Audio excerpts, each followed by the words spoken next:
Eu sempre me culpei demais por coisas que eu nem sei. Se eu tenho mesmo culpa e faz tempo que eu tentei deixar tudo isso pra trás, mas pelo jeito eu só tentei. Pois elas sempre vão voltar pra me atormentar.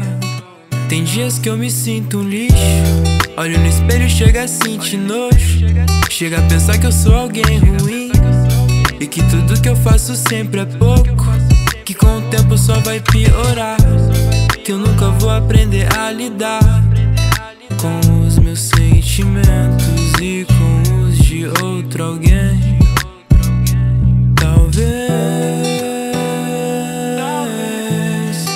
eu seja idiota mesmo, Lara, por não entender o peso que eu tenho na vida de um outro alguém. Será que eu sou um idiota e tudo isso é o peso que eu carrego?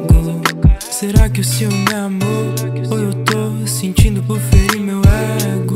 Será que eu sou egoísta por me colocar como prioridade? Ou será que eu sou alguém melhor por errar, mas falar a verdade? Mas juro que eu tô tentando, apanhando, sendo forte, eu levantar a cabeça. Medo até tenho poucos, tenho mais coisas que eu prefiro que não aconteça.